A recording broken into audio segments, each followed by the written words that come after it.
can't he? Oh, but he's ever living. So who told you he stopped living when he died? Well, that means you cease to exist. Who told you that? Jesus, the God-man, died. Jesus, the God-man, died. God died a human death without ceasing to exist, continuing to be ever living, continuing to preserve creation in his body. Where's the problem? Now, we find evidence that our Lord had scandalized the Jews because of what he said in John 2:19 and 22. Why? Here's where you see the miraculous consistency, interdependency of the Gospels, meaning one Gospel will clarify what another Gospel says, even though it doesn't come out and tell you that's what it's doing. In other words, you read something in Mark that will only make sense if you've also read John, because John will provide details that help you understand what Mark is saying or Matthew is saying, even though John is not telling you that's what he's doing. Okay, everyone with me? Let me give you an example.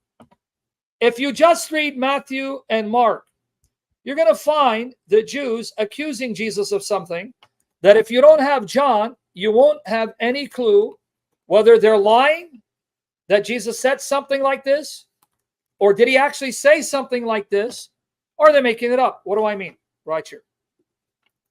You're going to see their interdependency. Watch here.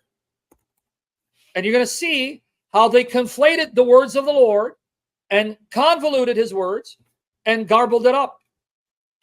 Okay, watch here. On the trial, when they're trying to find reason to condemn him, look what they say. Mark 14:57 to 58. Like what the McGrews call undesigned coincidences.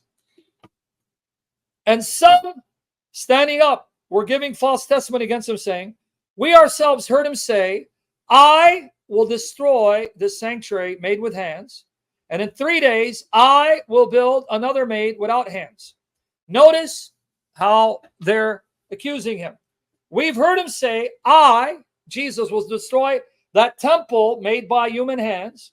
Then I will raise another one in 3 days, not made with hands. Right? You got it? Did Jesus say something like this? Well, hold on. Mark 15:29. While he's hanging on the cross, and those passing by were blaspheming him, shaking their heads and saying, ha! You are going to destroy the sanctuary and rebuild it in 3 days. Okay? So notice they're remembering Jesus to say something